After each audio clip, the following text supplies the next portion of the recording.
Barnstable formal site plan review. Today's date is April Brian, 17th. Brian, you have to hit record. I thought I did. Oh, I don't see it recording. Oh, it is. Says, I'm sorry. Go yep. ahead. You're sorry about All that. right. All right. I'll start over. A little housekeeping before we get going. Welcome to Town of Barnstable's formal site plan review. My name is Brian Florence, and I'll be the chair for this meeting. Today's date is April 17th, 2025. Formal site plan review. This meeting of site plan review is being recorded and broadcast in accordance with Town of Barnstable's Government Access Channel and Massachusetts General Laws, Chapter 30A, Section 20. I need to inquire whether anyone is recording this meeting, and if so, please make themselves known. Seeing none, we'll go ahead and proceed. This meeting is being conducted in accordance with Barnstable Zoning Ordinance 240-24.1.2B4, which requires that we conduct a meeting and that the building commissioner allow the public to comment.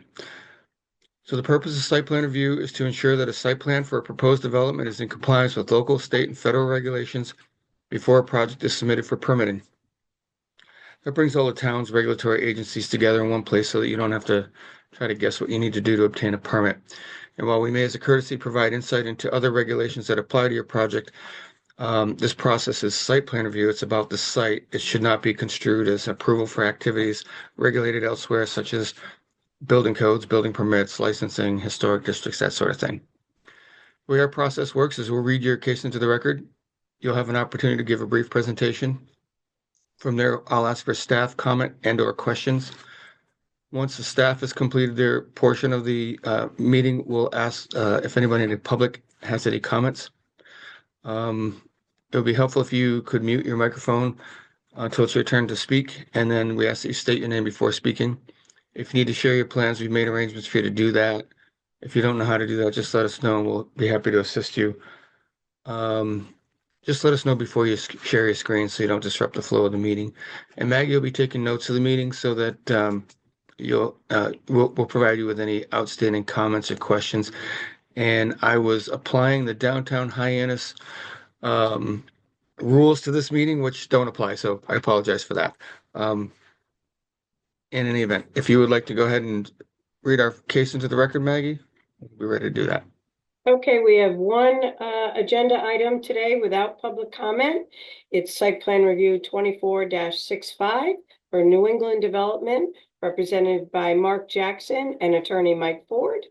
The address is 35 Wilkins Lane in Barnstable, map parcel 296039. The zoning is split between the B district and the IND, as well as the GP overlay. The applicants are proposing a residential development consisting of approximately 320 units, 13% affordable, in 5 principal buildings, together with 8 accessory buildings, 7 garages, and a leasing office/clubhouse, all to be located on a 15.1 acre parcel of property. Thank you, Maggie. And who would like to start this presentation?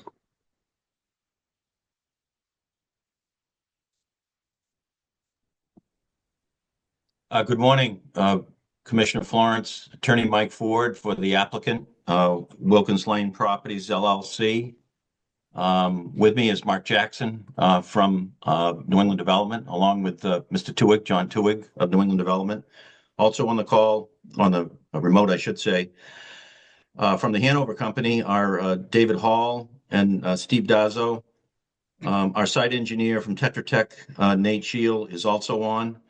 And my name is Mike Ford. I'm local counsel for the applicant. So we have a brief slide presentation just as an overview of the project, Mr. Florence, that we'd like to show first.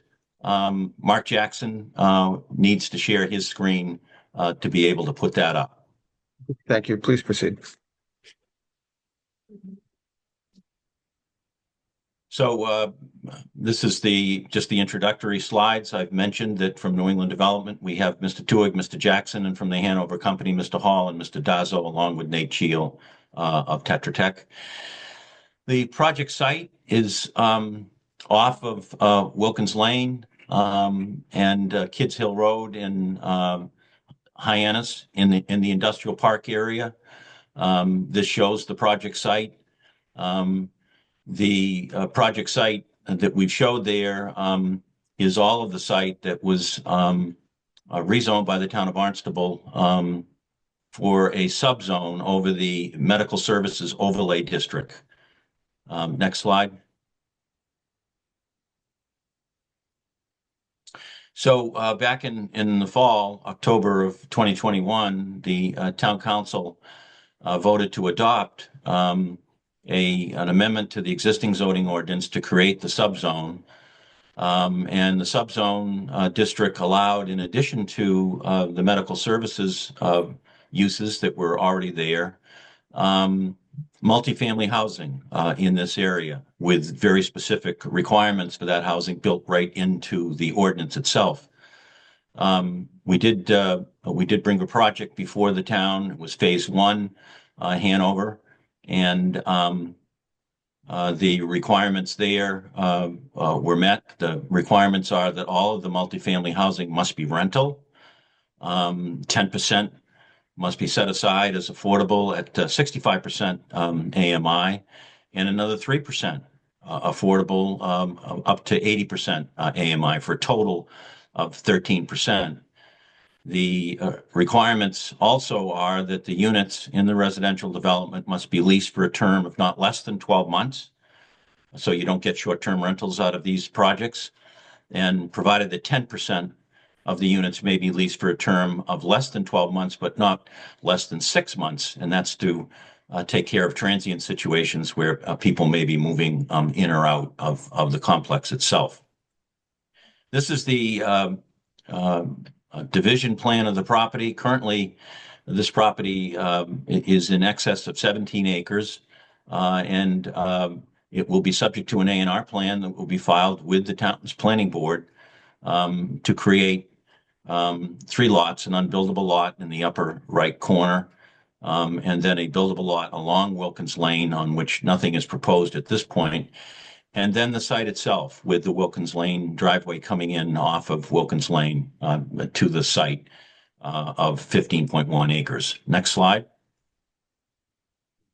This is the proposed project site itself. You can see the 6 apartment buildings with 320 residences on the site. 42 of those units will be, as required in the zoning that I just reviewed, be affordable units. Constructed, there is no subsidy for any of the affordable units. These are all privately funded by the applicant. The buildings are 4 stories high and 55 feet tall, which is all provided for in the subzone district. These residents are all electric. They'll include vehicle charging spaces as well as solar readiness on the buildings. And the project, as a result of the Cape Cod Commission review, will use non-nitrogen fertilizers across the entire site. It's just an elevation to show you what it looks like from this angle from Wilkins itself. There is a clubhouse built in front, which is the leasing area, as well as a clubhouse for the units that has the amenities. And then you see the buildings in the background.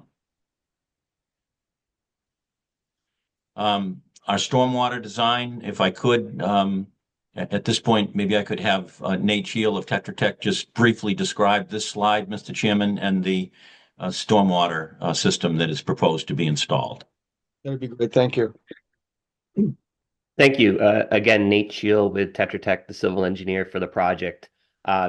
From a stormwater standpoint, all the stormwater will be managed on site. There will be no off-site discharges. All the stormwater will be collected with deep sump-putted catch basins in parking lots, directed to water quality units, and then sent to 3 different subsurface infiltration systems. The building roof area will either go to a subsurface infiltration system or one of 6 sets of subsurface dry wells. All the infiltration systems have been located outside of the Lewis Bay embayment area. That was done to protect Lewis Bay, which is nitrogen sensitive. So this eliminates nitrogen loading in Lewis Bay. Next slide, please. From a utility standpoint, all the wastewater will be collected, sent to a pump station and pumped to the sewer in Kids Hill Road. Water will come in off the existing main on Wilkins Drive. It'll loop through the site. We are currently coordinating with both the fire chief and the water district superintendent on creating a second connection for water to the site. We'll continue to work with them for the next couple of weeks on that. And during the Cape Cod Commission process, we were notified by the water district that there is adequate water supply without exceeding the town's water withdrawal limits. And with that, I think I would wrap up my presentation. Thank you. Thank you. Thank you, Nate. Is there another slide, Mark, on this presentation? No, that's it. If we want to jump Okay. to the So, comments. yeah, Mr. Chairman, if we could, procedurally, we started at site plan in October of 2024, and the project was referred to the Cape Cod Commission.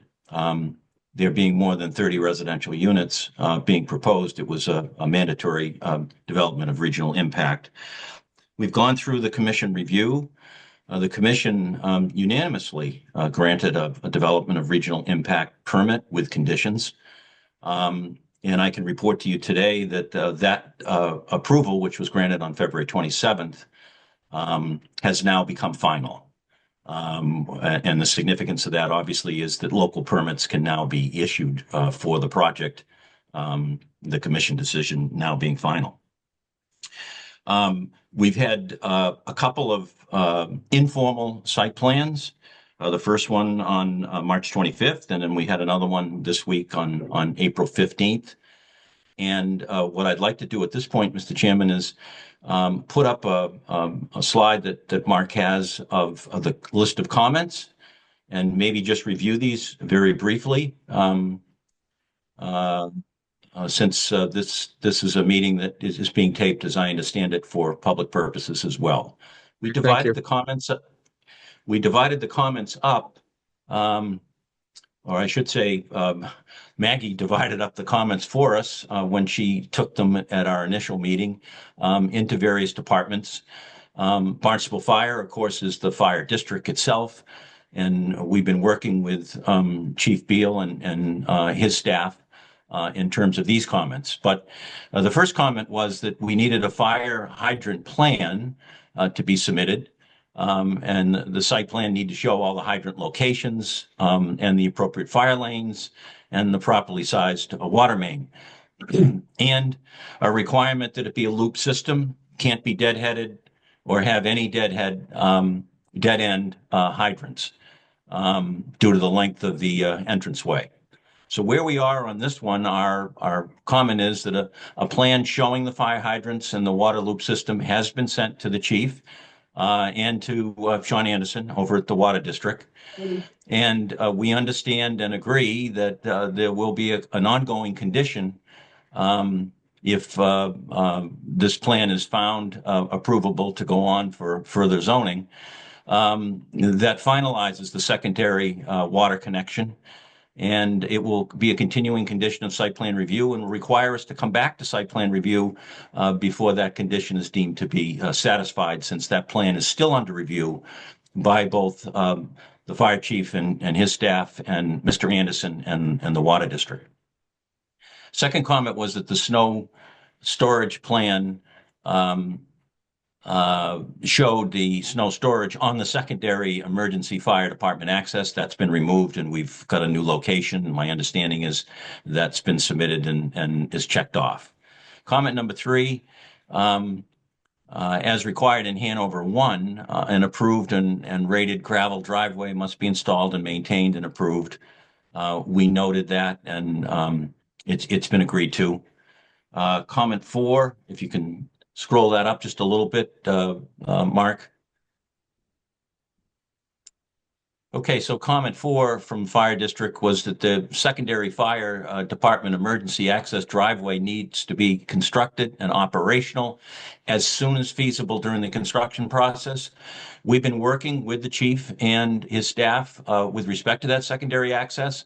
My understanding is the plan that we have at this point, provided it's implemented in accordance with the plan that we've provided him and his department, is approvable. And so we're noting this as agreed to, that comment.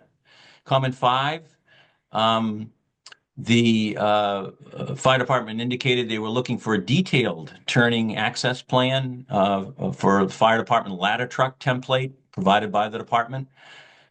We worked on that. One of the issues was that they needed to be assured that the proposed plantings, particularly at the entranceway as it came in, the dual entranceway, that the plantings at their mature size and height would include distances from the curb and pole-mounted parking lights that are needed for that truck to be able to get in there unimpeded.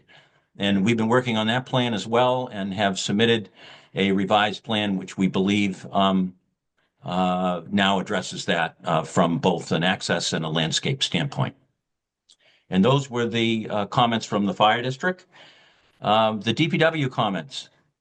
The first one was that the town, the developer, in consultation with the town, would complete an evaluation of the down gradient sewer collection system, including an evaluation of the Bierce's Way pump station, to ensure that there is adequate capacity to support the development. We have engaged, that is, the applicant has engaged a consultant who has been in contact with the DPW and their staff regarding the scope of that capacity analysis, and that capacity analysis has now commenced. We understand, Mr. Florence, that this will be an ongoing condition, the sewer capacity sign-off, since the analysis hasn't been complete yet, and it will be subject to review and approval by the Department of Public Works, and will necessitate us returning to site plan to get a final okay on this particular condition. Comment 2 was the design of the traffic mitigation items in the Cape Cod Commission decision needs to be reviewed and approved by DPW. We understand that, and that's noted. Comment 3 was the proposed driveway. DPW noted was in close proximity to the existing driveway for Wilkins 1, the Hanover 1 project. And they recommended that we consider alternatives in terms of the distance. We provided to the DPW department a analysis that the applicant had Jeff Dirk of Vanas Associates undertake at the Cape Cod Commission review. And Mr. Dirk made a determination as a traffic engineer that it was a safe access, that there was sufficient distance between the two, and we provided that. The DPW and the town planning staff, along with the fire department, wanted to do an on-site, so the access was staked out. They met on site, and our understanding now is that we do have the green light to proceed with that access from the DPW. Provided that the lot that I showed you earlier on the A&R plan, the 2-acre lot that's also being created, will not have a new curb cut on Wilkins, but will be accessed off of the Wilkins 2 driveway. And so with that condition, we understand this particular issue and comment has been satisfied. Comment 4, they recommended a ladder-style crosswalk for safety, the ADA compliant handicap ramps at the intersection of the proposed driveway and the extended sidewalk. And we will provide that, and that's agreed. I believe it's shown now on the plan. And as well as comment 5, we've now provided the stop sign, stop bar. Those we agree to do, obviously in the field, but I think there's a note now that's included on the plan. The compactor and generator, they're located in a zone 2. We're aware of that. It's one of the water recharge areas for the town's water system. And we need to provide verification and that the there'll be secondary containment for volumes necessary to capture all hazardous materials.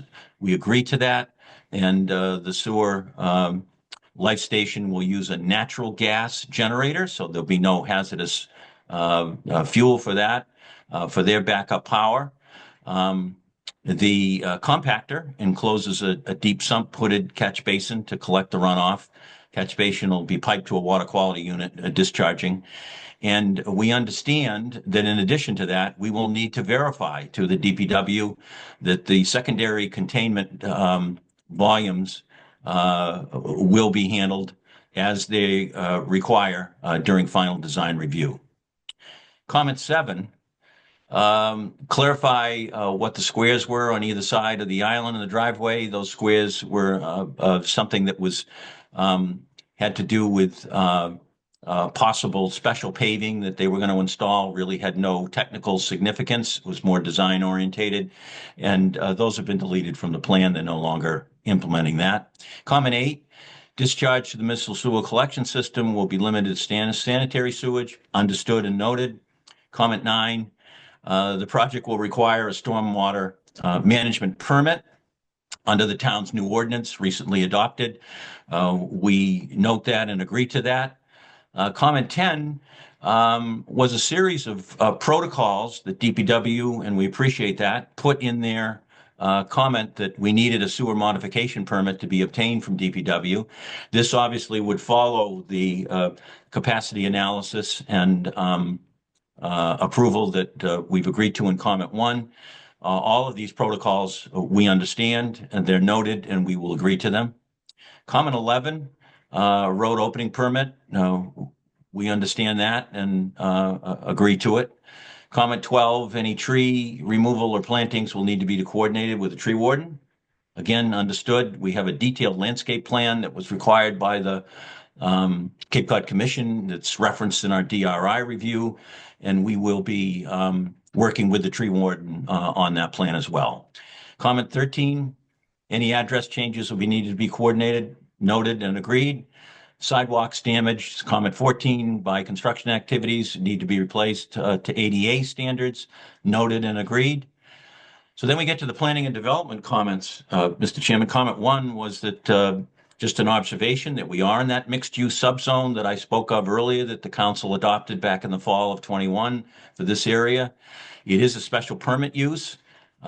Given the fact that we're 1,000 feet from Kids Hill Road, that's what triggers the special permit in the subzone district.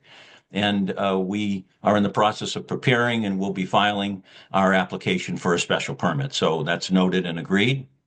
Comment 2 was that the planning and development continues to request off-site pedestrian improvements as part of the overall neighborhood network of improvements. We have developed a plan on this. If necessary during this hearing, we can bring it up to show how the site fits in with the future bike trail that is proposed in this area and all of the sidewalks, some of which the applicant was involved in phase 1 Hanover, and there's more in phase 2. We also, as part of our Cape Cod Commission review, agreed to congestion mitigation payments in the amount of $324,000, which will make their way to the town of Barnstable for offset of mitigation projects that the town decides to apply that money to. We did also prepare a pedestrian connectivity plan, and that's the plan that I referred to that shows how residents can access from the site the shopping center, BJ's, and the Hathaway's Pond area. And we have filed that. It's been uploaded to the site plan review file, Mr. Florence. Comment 3, the proximity of the curb cut to the newly installed curb cut to the abutting property needs to be further discussed. That was discussed under the DPW and fire comments already.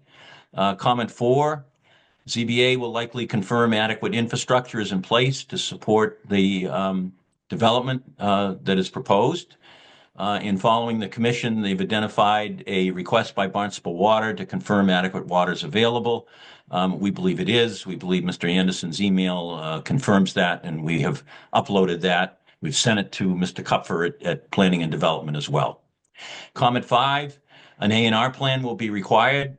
We understand that. Our A&R application has been filed. We've been waiting for the DRI to become final. Now that it has, we will file that with the planning board to obtain their endorsement.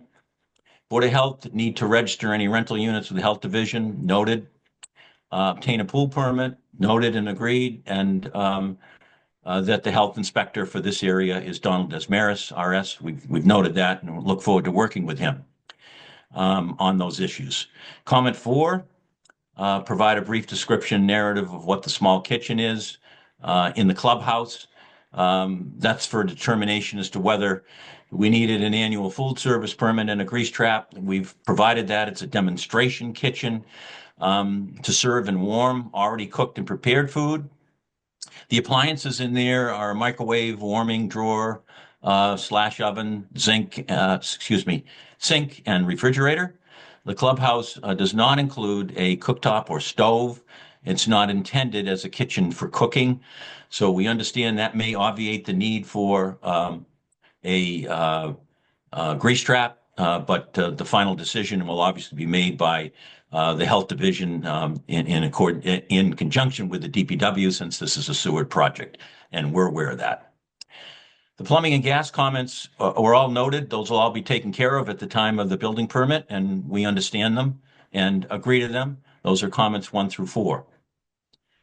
And so I believe that ends the comments that we've had so far and what our responses are. And particularly 2 comments that we understand, the capacity study for sewer from the DPW and the final hydrant plan looping the water system with the water and fire department would be requirements that would require us to come back to site plan review for a final sign off. Even though we may be able to proceed after today, although we'll wait for your determination with our zoning permit before the ZBA. So that's our presentation. We're all here to answer questions that you may have, and particularly our site engineer, since this is site plan review, Nate Shield, would be prepared to answer any questions. Thank you, Mr. Chairman. Thank you, Attorney Ford. If I could ask you, team, just for the public's benefit, just pull up the pedestrian access plan. Just tell us Yes, what the colors represent. You don't have to go into great detail, but I just want them to be able to see it and understand it's there. Okay. Mark, can you put that on the screen?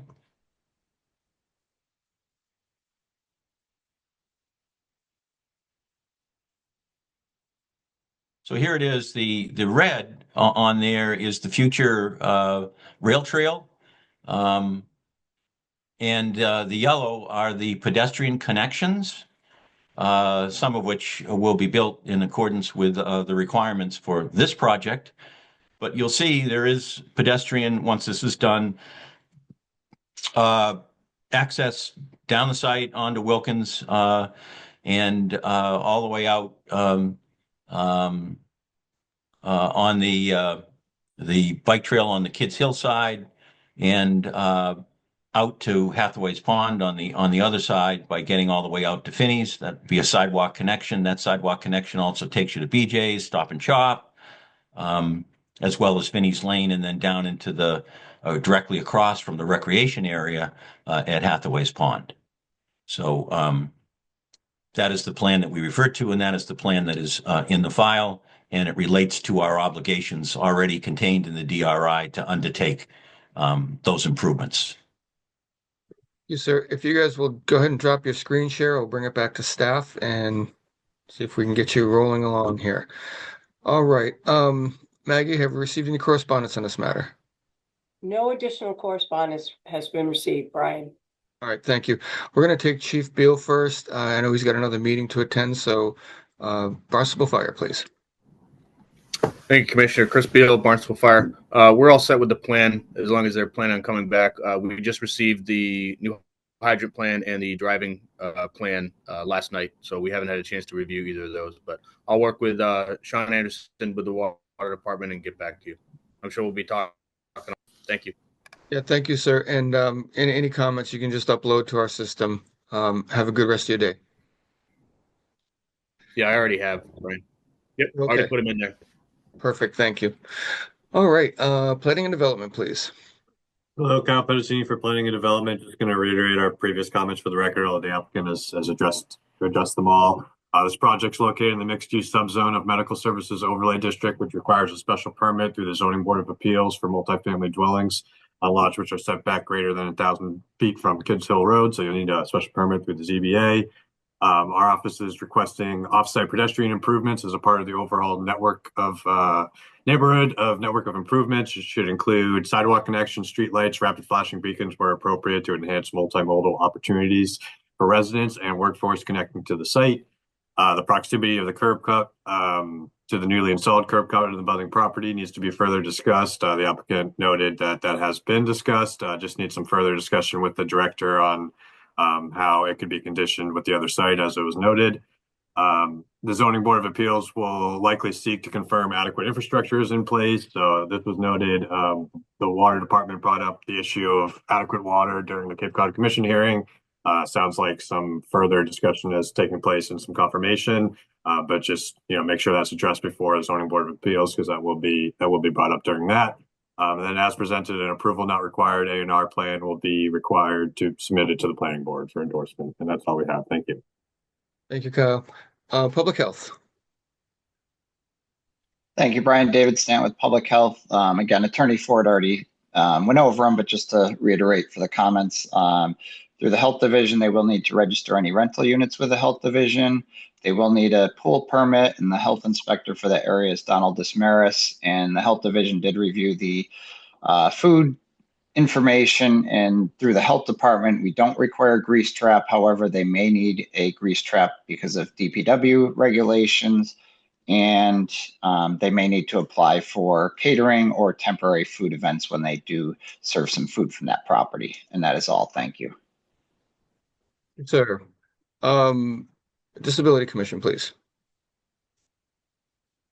Hi, Patty, Disability Commission. Obviously, my concern is making sure all walkways, curb cuts are wide enough and ADA compliant. So thank you. Thank you, Patty. And finally, DPW Engineering. Matt Roble, excuse me, everybody. Matt Roble, DPW Engineering. Only things that I'm going to mention, most of my comments still carry from what the applicant had mentioned. I received the plans last night as well. I haven't had a chance to see if the ladder style crosswalk was provided at the driveway entrance at the intersection with Wilkins Lane.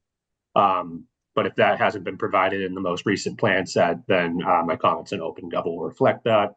And then I believe everything else was either addressed, and we'll do a follow-up review after they proceed through the remainder of the items that were listed. No further comments at this time. Thank you. For Jeff and the building division. So for building code purposes, you'll need permits for each building. The permits will be managed under construction control. And there we may require third-party review of the permitting just due to the scope of the project. Sign code, any signs that go up as a result of the project will need permits as well. Does anybody here see any reason why this matter cannot move forward conditionally to the Zoning Board of Appeals and any multi-member boards that are necessary? Seeing none, Attorney Ford, as you've pointed out, there are various items that we consider to be technically incomplete, even though we understand that you're working on them and that you may actually have those completed before you get to the Zoning Board of Appeals. We encourage that, but we understand that, the timing to get to multi-member boards is sensitive, so we want to be cognizant of that and sensitive of that issue for you. So we find that this matter is approvable on the condition that you return to site plan review if and after you receive multi-member board approval. We will provide, I'm not going to try to go through the list here right now. I know that you're aware of them, but we will provide you a full written list of the issues that we will need you to come back to site plan review for after the Zoning Board of Appeals approval. If those are agreeable to you, then we will move this forward. It is just one question. If we're able to resolve them, as you suggest, we should make an effort to before we actually have our zoning board hearing. Nothing prevents us from coming back to you before that. Nothing prevents you to come back before. Right. That's correct. Okay, great. Thank you. All right. All right. Then I find this matter approvable on those conditions, and we look forward to seeing you in the future. Thank you, and we appreciate all the efforts of staff of each department and look forward to finishing up our conditions with them. No problem. Thank you, sir. And thank you, your team. Thank your team for a professional job here. Thanks. Speaking of professional jobs, Thank thank you, staff, for your time and attention. Appreciate all that you do for site plan review. And that concludes site plan review for April 17th, 2025. Have a great rest of your day.